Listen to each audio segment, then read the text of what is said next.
That's right. It is the finals of the March Madness. The March Sisters Madness. Florence, Pugh, and Emma Watson, Saoirse, Ronan, Eliza Scanlon, Kirsten, Dunst, and Clear Games, Winona, Ryder, Sadie Alvarado. So many movies, so many movies, so many movies, so many movies. March Sisters Madness. I didn't listen to the song before I committed to singing. Never heard the song before. So many movies, so many movies, so many movies, so many movies. So many movies, so many movies, so many movies. My throat hurts from singing. So many movies. So many movies. Okay. Welcome to the finals of March Sisters Madness. I'm sure that we'll clean it up in post, but from our perspective, it was the loudest song that's ever played, and we couldn't hear one word you were saying, so you were just sort of shaking your head while this song blared, and I think you said the word movies a couple times, and that's about all I got from what just happened. It felt like the longest song of all time, and we were just taken aback. I thought of this 2 minutes ago before we recorded. I was like, I'll just sing the opening. And then I realized I've never heard the March Madness theme. And then, I didn't rehearse it. So I hit play and I was like, certainly I'll figure out the theme and sing along to the theme. And I just couldn't figure out the theme. So halfway through, I was like, sure. Anyway. Killer bit. Good bit. Jokes are best when we have to explain them. We started with 16 movies, and now we're down to 4. This is the March Sisters Madness. I've never watched March Madness. I assume that's the voice they use, or am I way off? I think it's more masculine. Yeah. Okay. Okay, Ethan, please demonstrate that. Well, it also depends on which one you're watching, because the women's March Madness, it's mostly female. How about this? It's more impressive. This is I Need to See That, a podcast about March Madness. I'm Eli. I'm Caroline. I'm Ethan. And we are doing the finals of the March Sisters Madness, our month-long exploration of films of the actresses making up both Little Women movies that we recognize. So we have the films of Florence Pugh versus Emma Watson versus Saoirse Ronan versus Eliza Scanlon versus Kirsten Dunst versus Claire Danes versus Winona Ryder versus Trini Alvarado. Caroline just did a whoop whoop whoop to Claire Danes, I think. So that was interesting. Kiki Dunst. Okay. Oh, Kiki Dunst. Got it. And we're down to 4. Edward Scissorhands and Bring It On in our final 4 versus Lady Bird and Midsommar. This is a tough one. We have 4 good movies Caroline, here. who is the NC? Ethan? Who is the NC state of these 4 movies? Wow, the NC state of these. Okay, if you're wanting a little bit of context, NC State is 11 seed who hasn't been in the final 4 since 1983. And they are now in the final 4. They beat Duke yesterday, which we all love, because when Duke loses, we all win. And I think of these 4, I would have to say, I don't know why Bring It On is feeling NC State to me today. I think There's some magic going on with Bring It On and with NC State. It was a great game yesterday, and then today at 4 p.m. my time, we've got LSU versus Iowa. Go Caitlin Clark and Angel Reese.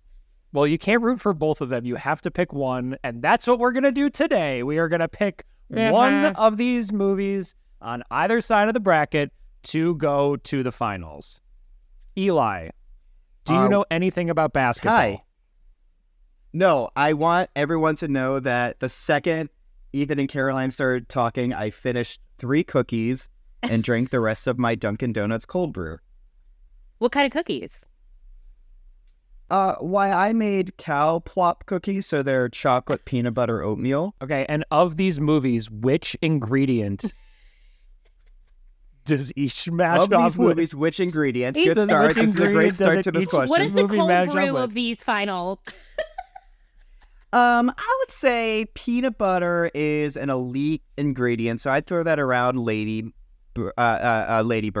I think oatmeal is a little old, so I'd probably throw that at the movie Old. And chocolate is chocolate, so that's Polly, baby. Polly's Polly, flapping hard, flapping together.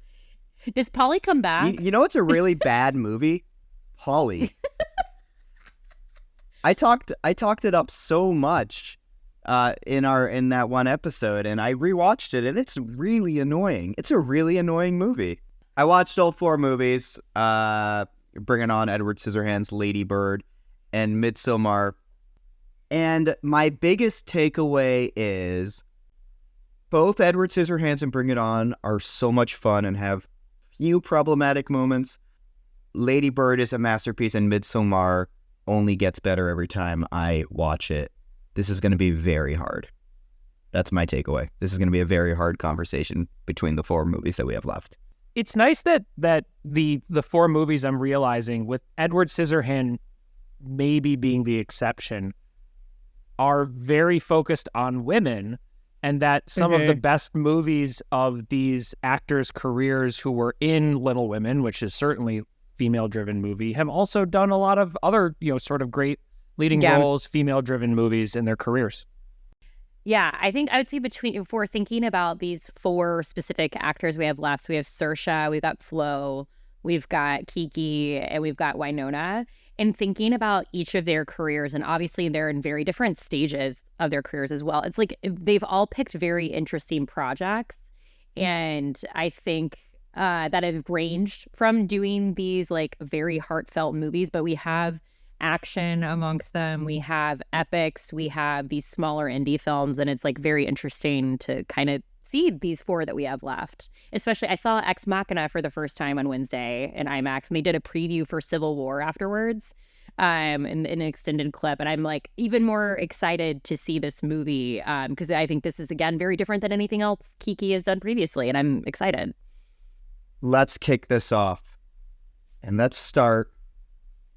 Well, let me 1 second. Let me give a quick recap as we jump into these movies, our March Sisters Madness with our, is this the semifinals? Would that be it? It's And the final finals? 4. Yeah. The final 4. It's right. Final 4. Okay. Yeah. All right. Bring It On versus Edward Scissorhands. Lady Bird versus Midsommar. Oh, wait. What's this? What's happening? Laurie is entering the arena? That's right. We're going to introduce a third bracket. We have Timothée Chalamet with Dune 2 stepping up with Christian Bale with The Dark Knight. Whoa, a third bracket out of nowhere. This is like that reality show, Average Joe, where it would be the hot girl and all the average Joes would try to swoon her like The Bachelor, and then she would start to like fall for these average Joes, but then 2/3 of the way through the show, they'd actually bring hot guys to test whether she actually wanted a hot guy. And that's what The Dark Knight and Dune 2 are to me. Those are hot guys movies. So let's start with the hot guy movies. Let's debate who moves forward, Dune 2 or The Dark Knight. Okay. Obviously, we have a lot more years experience with The Dark Knight. It came out, was that 2008, 2009? 2008. 2008. It's incredible. It's my favorite Christopher Nolan.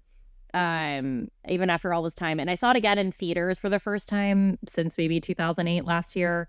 And it still rules in theaters. But Dune 2, that worm, when Paul gets on the worm, my eye changed. So I threw this out there because this is a really hard question to me. I think Dune 2 is a masterpiece. I think Dark Knight is a masterpiece. They're both And when I think of The Dark seconds Knight, in trilogies. I think of the Joker walking away from Ugh. the Hospital. hospital. Yep.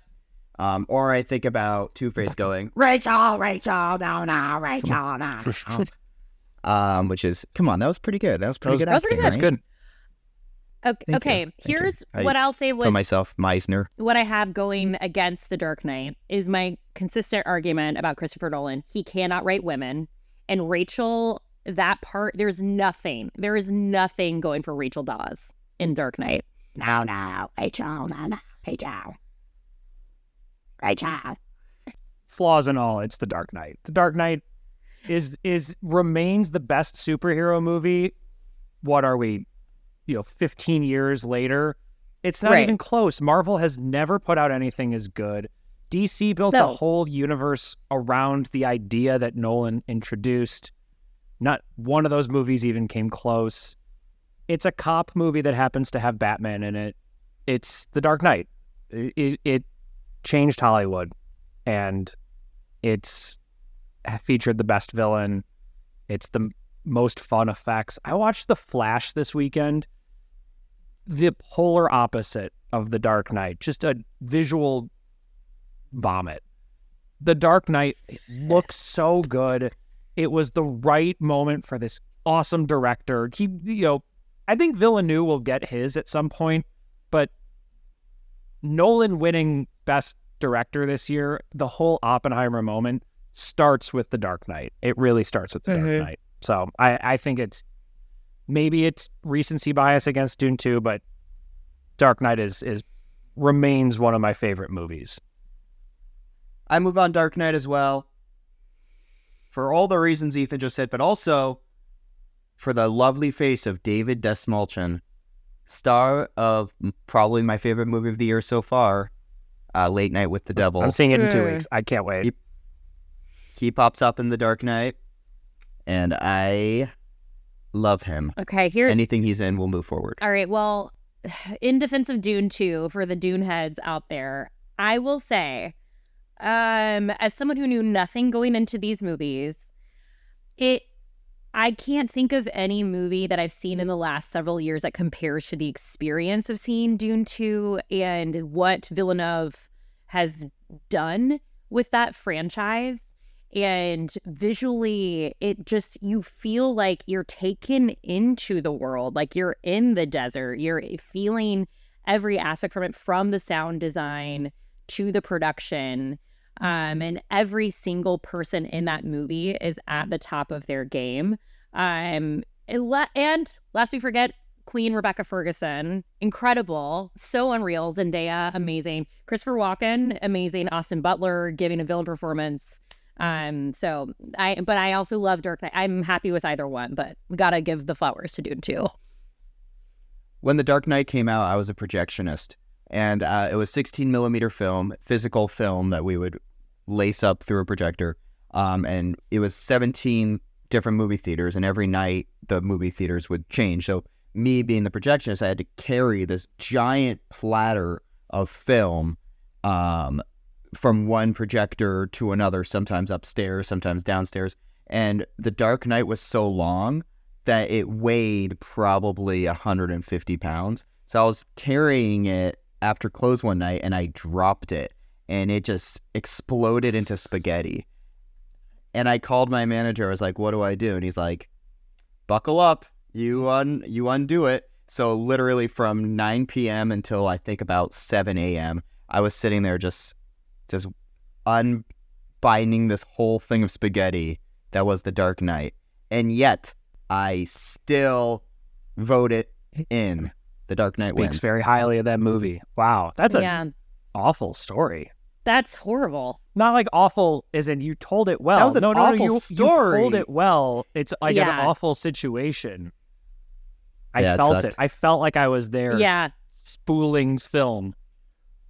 In our handbook, it said, like, before the movie comes out, screen it. So Thursday night, screen it if it comes out on a Friday to make sure it's fine. So this was me in college calling all my friends, being like, hey, come in. I'll let you watch Dark Knight for free. Bring a 40, drink it in our theater, and just have a good time. And that was my life for 3 years at this movie theater. Wow. Just letting my friends in for Those free. are some good summer the day movie. before it comes out. Those are good like movie Yeah. years too.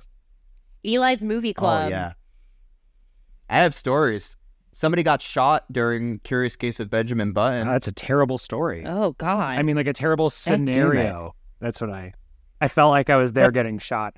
Let's go to our bracket.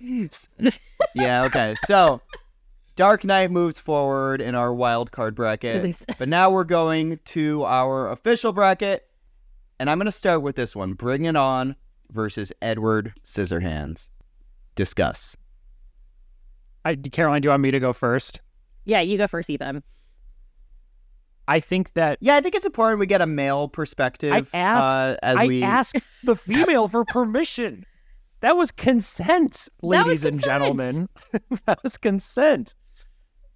I think that objectively, Edward Scissorhand is the better movie. It is more creative. It is more unique.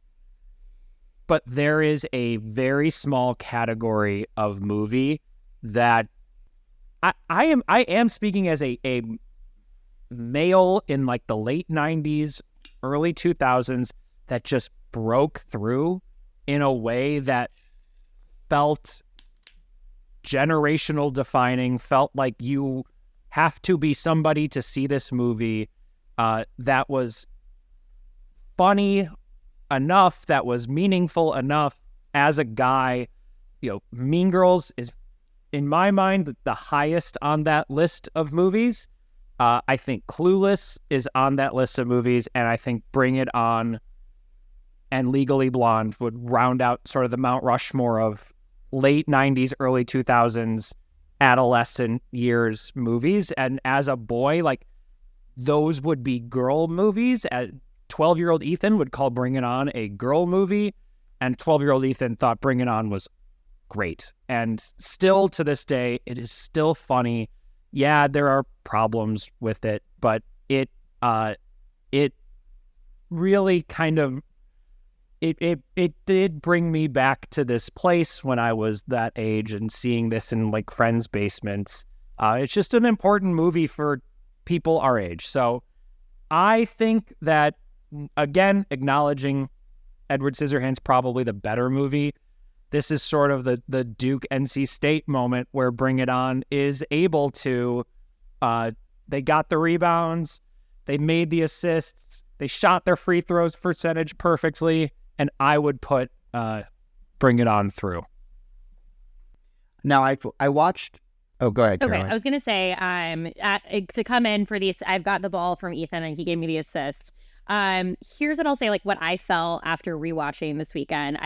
I've never really like put it together, but it's what I think is so maybe what I've always subconsciously been so drawn to Bring It On about is because most of it is not about Torrance being in love with a guy. That is like the C plot of this movie. It's not the A plot. The A plot is the fact that she's having to reconcile the fact that her entire cheerleading career is a lie, and having to come from this place of hopefully fixing the reputation that is the Rancho Carne Toros and finding how they can rebuild that for themselves, while also we're covering, again, like we discussed, like these social commentary themes that are still so deeply relevant 23 years later after this movie came out. And I think that it's I don't know. It's like Ethan said, it's such a like personal movie to me. I've never been able to really fully like express like why this is the one I like wore the VHS tape out when I bought it from Hollywood Video from the 5 for $25 sale, and it still has lasted the test of time for me. Also, not for nothing, Gabrielle Union is 27 years old filming this movie. We got to put some respect on Gabrielle Union's name. That she is still so hot, but like the fact that she's 27 and looks 15, 16 in this movie is insane. It's insane. I love her. For me, I mean, in Edward Scissorhands, great film, but it's a Bring It On for me. I want to do a little experiment. Can you tell me where we lost Tim Burton? I'm going to just name his movies. Ready? 1985, Pee-wee's Big Adventure. 1988, Beetlejuice. 1989, Batman. 1990, Edward Scissorhands. 1992, Batman Returns. 1994, Ed Wood. That is an incredible Unreal Yeah. run. It's an incredible run. Unreal. 1996 Mars Attacks, which at the time I hated, but on retrospect, I actually really like that movie. Yeah. 1999 Sleepy Hollow. And I think this is where we lose him, is 2001 Planet of the Apes. Starting. Right? I think Yeah. Big Fish is his last good movie. Yeah. Big Fish is 2003, so that's next. So it's 2003 Big Fish. Then we get 2005 Charlie and the Chocolate Factory. Ugh. 2005 Corpse Bride, which he did direct that one. 2007 Sweeney Todd. I argue that's a good movie. I think one it of the few could have been better. good Sondheim films. There aren't a lot. No, there might be none. 2010 Alice in Wonderland. 2012 Dark Shadows. 2012 Frankenweenie. 2014 Big Eyes. 2016 Miss Peregrine's Home for Peculiar Children. 2019 Dumbo. And then the Wednesday TV show, which we all loved. I think that you talked about production design, and Edward Scissorhand, with the way that it looks, was so defining, and so defining for him as a director with his very specific, recognizable style. And the moment that style started showing up with computer graphics in kind of any way, and maybe that does start with Sleepy Hollow or Planet of the Apes, I don't know, but when he put computers in charge of making his style is when something was lost. Yeah. Yeah, I think it's a It budget. was like we lost the magic. I think he was given a higher budget and was able to play with things like CGI. And it kind of made him lose kind of the duct tape approach that we got, and the creative artist came out to try to, make practical. I think of his early movies as a Rube Goldberg machine. That's how I think of them. Yes. And I think he loses that when the computer comes out. All that said, only one of these became a Broadway musical. Edward Scissorhands is a ballet, but Bring It On was a Broadway musical. A Broadway musical written by the one and only Lin-Manuel Miranda and some other people. Have you seen that musical or listened to that musical? I've listened to it. It's good. Yeah. I mean, it was his last Songs are project good. before Hamilton. So if that says anything. It's fun watching like the Tony Award performance of that, and you're like, wow, they're doing a lot. They're not just dancing and singing, they're flipping and cheerleading. That's hard. And if you look at the original cast, I was like looking at it actually because my boyfriend was like, wait, has this not gotten the musical treatment? I said, well, okay, it has. But Kate Rockwell was in it, Ariana DeBose, I think Taylor Louderman. So these are all people who were in like Mean Girls the musical. Ariana DeBose famously won the Oscar for West Side Story. So it's got the rich history of that as well on Broadway. I want to do an entire episode devoted to Lin-Manuel Miranda and using the word change. But we can work on that later. Bring It On moves on. Congratulations, Bring It On. You're going to the finals. And now we go to the other side. I saved this one because this is the hardest one for me. Even harder than Dark Knight versus Dune 2. Midsommar versus Lady Bird. Ethan, go. Lady Bird was so much better than I remembered it, and it was amazing when I watched it at first. If you were making a top 10 coming-of-age movie list, this is certainly on it. It might even be near the top. Saoirse Ronan, who has been good for so long. My wife complained that we didn't include Atonement on her list as well. Valid. She's just been so good, and this is probably her best part, I think. Rewatching the first half of Midsommar reminded me why the second half of Midsommar is so effective. It is so, puts you so on edge. Man, I don't know. I'm almost like, give me reasons to vote for either of them. They're both They're both two of the best movies from the last decade. All right, we'll come back to you. Caroline. Yeah. Just because I know what you're voting for. We know what I'm voting for. Okay, I'm rewatching Lady Bird later, but from like the first 15 minutes that I got back into it, seeing the mother-daughter relationship between Saoirse and why can't I think of her, Laurie Metcalf. Laurie Metcalf. Why am I blanking on her last name? It feels so lived in, like seeing that relationship. I know I have like a very like I really, it came out like a year after my mom passed away, so I have such a like intense, I think, feelings towards this movie. And I think that Greta does such an amazing job showing like what that age, like when you're 17, 18 and fighting with your mom and like wanting that independence and like fighting against what ultimately they're wanting the best for you. And you just think you know better than them, but they've lived this whole world and give these, I don't know. It's just, I really, it's watching that in your 30s versus like in your 20s and in your teens. It's just so interesting to like be on this other perspective of it. And I think that Greta does such an amazing job. It's an incredible film. So Caroline's vote is Lady Bird. Yes. Midsommar is a horror film that is more bright and more colorful than anything I've ever seen. It opens with the most tragic, shocking, gross death scene and then goes into essentially paradise that turns into hell. And it is an exploration of grief. And I've never seen a movie detail grief so expertly and in a way that made me feel grief as an audience member watching this movie. It has an incredible cast, but so does Lady Bird. Lady Bird, you're watching it and you're going, oh my God, Lucas Hedges is in this? Oh my God, Timothée Chalamet's in this? But only one of these movies features a Sondheim song. Everybody say don't, everybody says don't, everybody says don't, it isn't right. Right?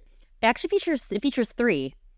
Because Lucas sings Giants in the Sky for his audition from Into the Woods. Which, by the way, that's good casting. Mm-hmm.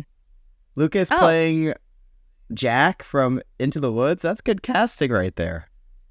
That is great casting. And then it starts with someone singing Being Alive, but it's not any one of the main characters.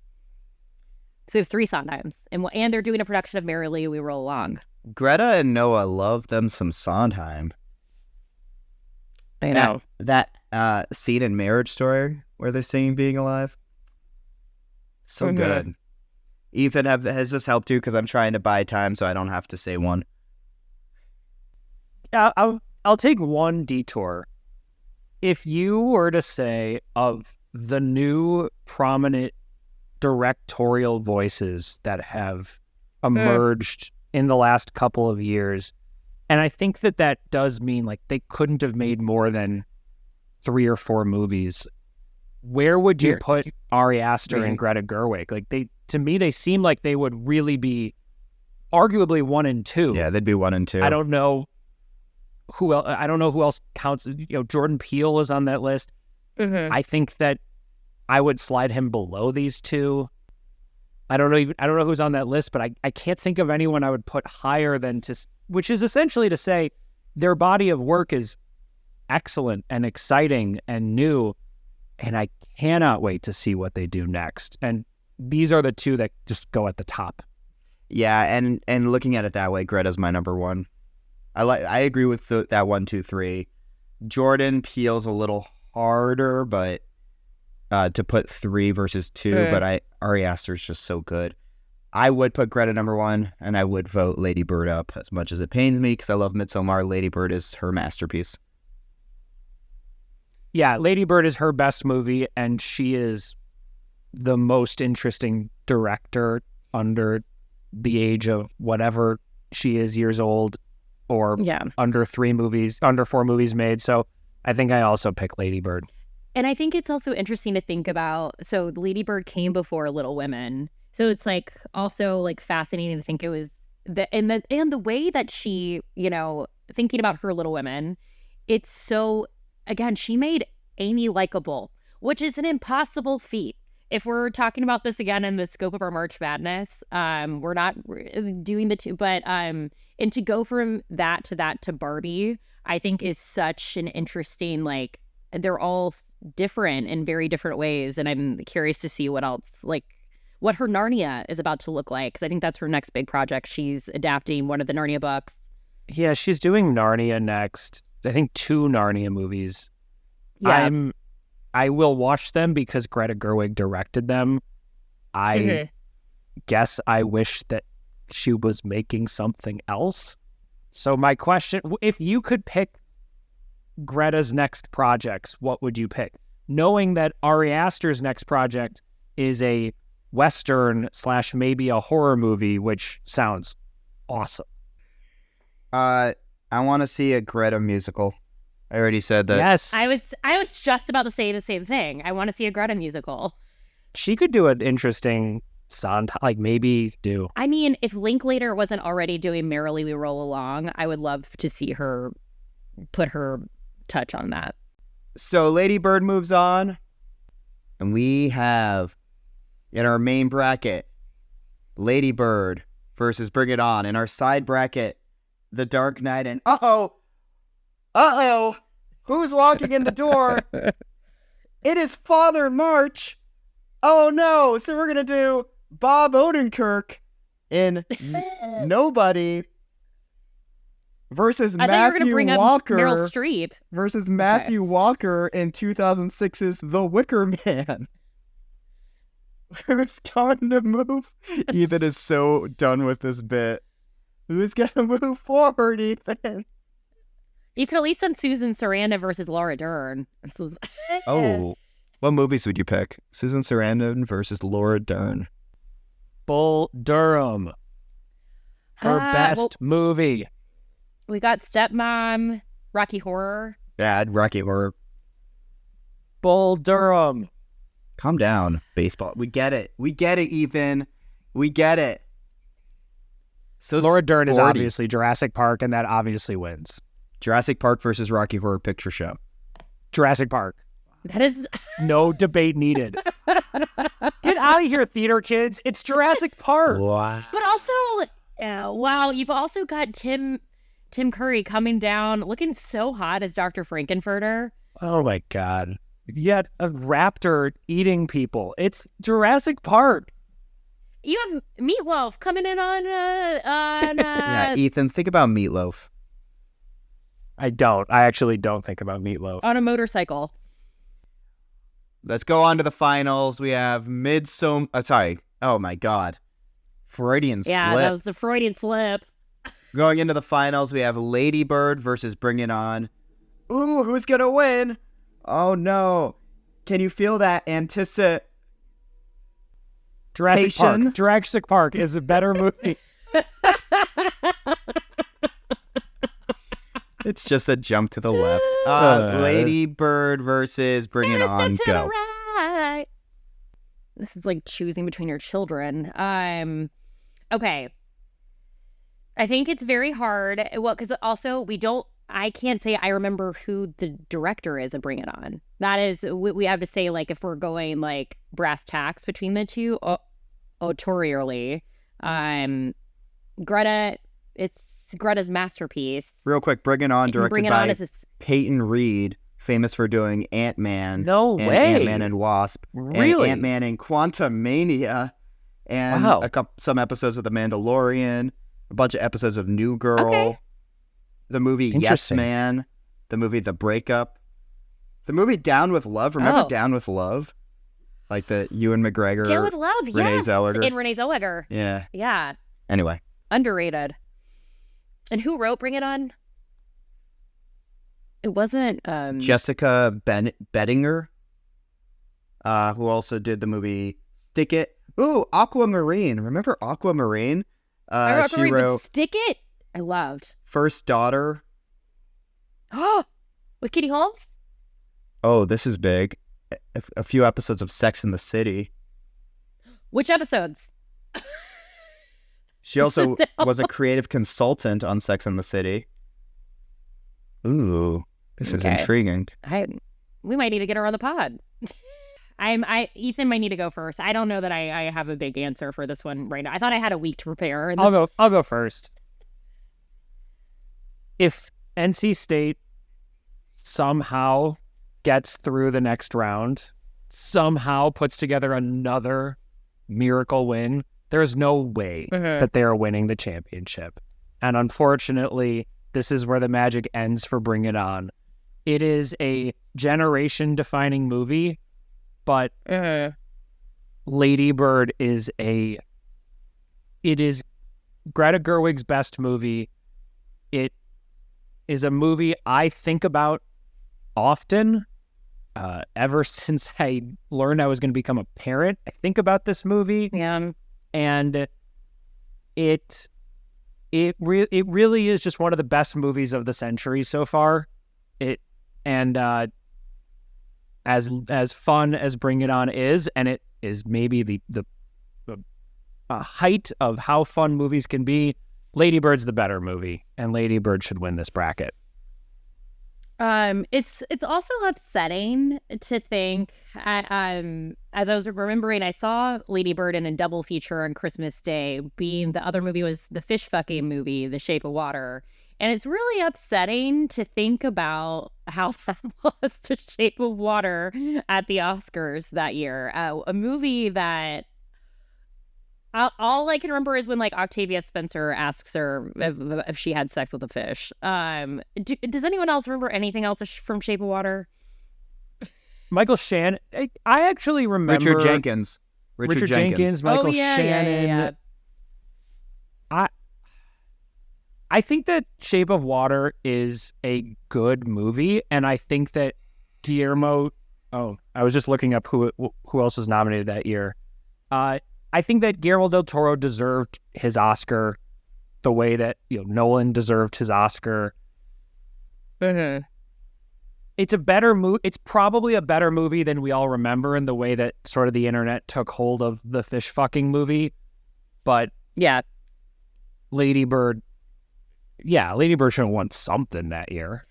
Lady Bird should have Yeah. won. I like Shape of Water too, but Lady Bird, I mean, it's a masterpiece. It's a masterpiece.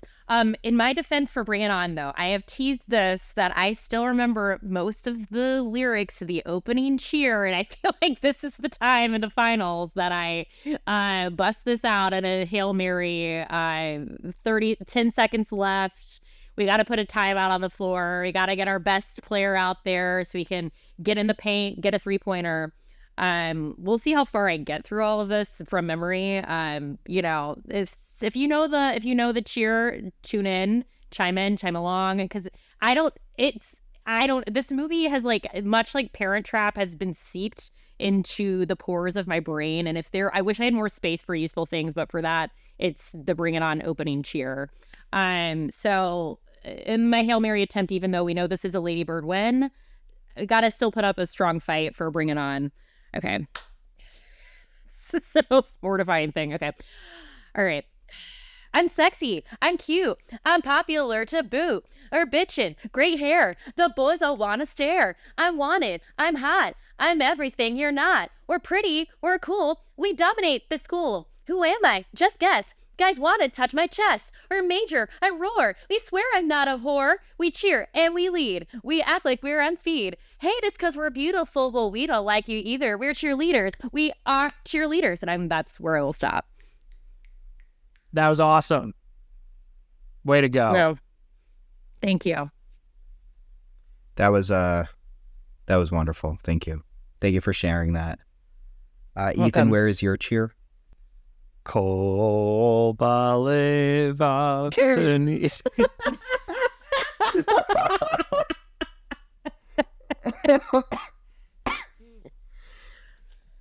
That one hurt me. That hurt my. I'm in pain. That was good. I'll do. Well, no, it's like it's almost Passover. I'll do the 4 questions. Manishtana halayla haza mikol halelot. Does George know the 4 questions? Is he going to do them My this favorite year? part of Passover every year is when we go, Die, Dianu, Die, Dianu, Dianu, Dianu, Die.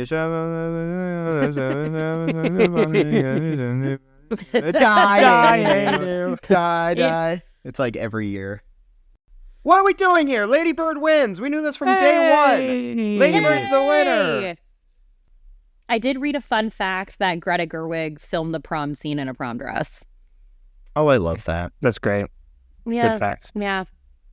Well, that's our March Sisters Madness. Do you agree with us? Do you disagree with us? Email us at ineedtoseethatpod@gmail.com or visit us at ineedtoseethat.com. And now the music We're also plays. on TikTok and Instagram. We're also on TikTok. No, the music's playing. The music, you have to sing it. Sing it. We're on TikTok and Instagram. We're sexy. We know it. We do. So many movies. So many movies. So many movies.